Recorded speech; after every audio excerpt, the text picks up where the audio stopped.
नमस्कार मु doctor Manorama Mohanty I M D Bhubaneswar पूरा ओडिशा राज्य वेदर ब्रीफिंग करछि जदि देखिबा कत 24 घंटार मैक्सिमम टेम्परेचर रेकॉर्ड तेबे बौद्ध रे सर्वाधिक तापमात्रा रेकॉर्ड करा जायछि 42.7 डिग्री सेल्सियस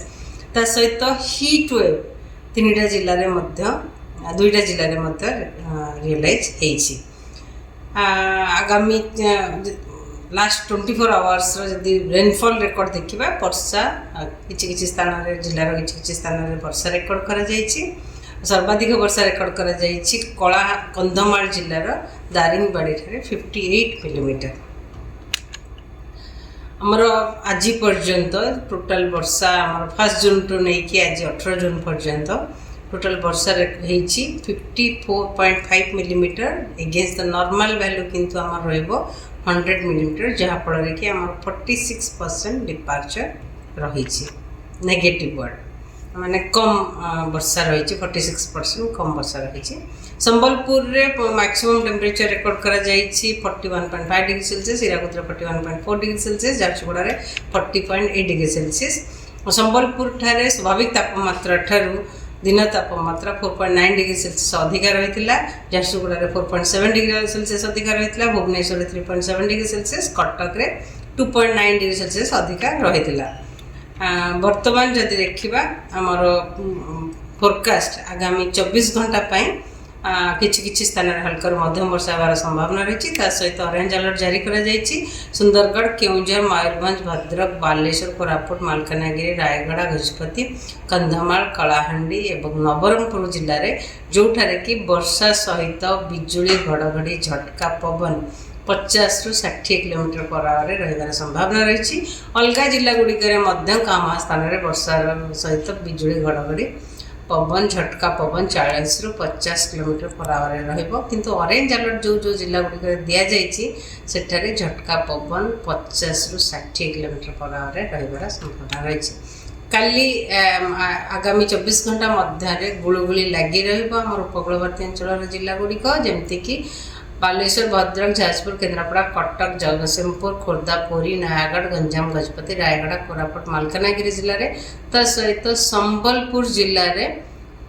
हीट वेव किंबा ग्रीष्म प्रभाव कंटिन्यू करिवार संभावना रही आगामी 24 घंटा पर्यंत। 19 तारिख रे राज्यर अनेक स्थान हल्का मध्यम वर्षा होबार संभावना रही सहित सुंदरगढ़ केउंझर मयूरभंज अनुगुल ढेंकानाल जाजपुर भद्रक बालेश्वर केन्द्रापड़ा जगतसिंहपुर पुरी खोर्धा कटक नयागढ़ जिले में वर्षा सहित बिजुली घड़घड़ी झटका पवन 50 ରୁ 60 किलोमीटर पर आवर रहिबार संभावना रही। अलग जिला गुड़िक किछि स्थान कि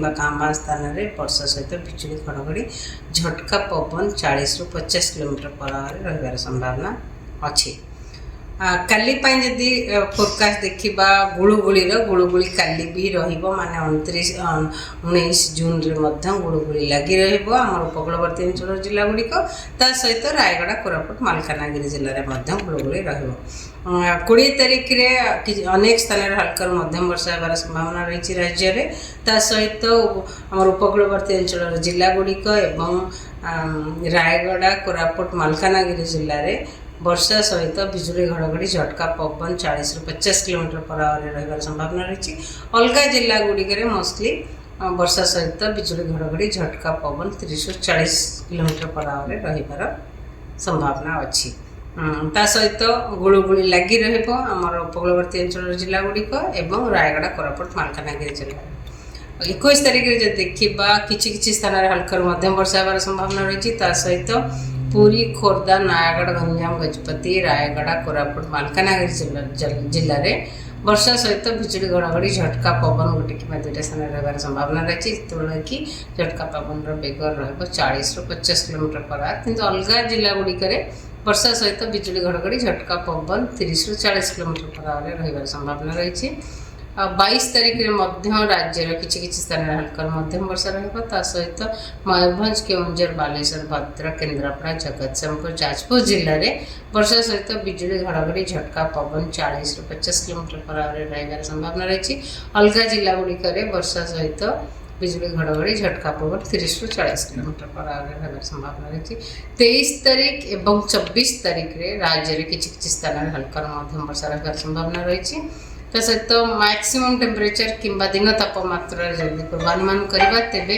आगामी 24 घंटा मध्य दिन तापमात्रा रे विशेष परिवर्तन होबार संभावना नहीं, किंतु 24 घंटा पर 2 ରୁ 3 डिग्री सेल्सियस तापमात्रा रे ह्रास पाइबार संभावना रही। आगामी 5 दिन आज ठारू आगामी 5 दिन पर्यंत फिशरमैन वार्निंग रहिबो, माने मत्स्यजीवी मानक पई वार्निंग जारी करा जायछि। फिशरमैन मानक मना करा जायछि हमर उपकूल रे फिशिंग न करबा पई, कारण समुद्र अशांत रहिबो, स्कली वेदर रहिबो, माने वर्षा सहित पवन रहिबो, पवन गति रहिबो 40 ରୁ 50 किलोमीटर पर आवर, झटका पवन मध्य रही पारे, तार गति रहिबो बेग रहिबो 60 किलोमीटर पर आवर। से फिशरमैन मानक मत्स्यजीवी मानक जीवाक मना करा जायछि आगामी 5 दिन पर्यंत माछ धरिया। धन्यवाद।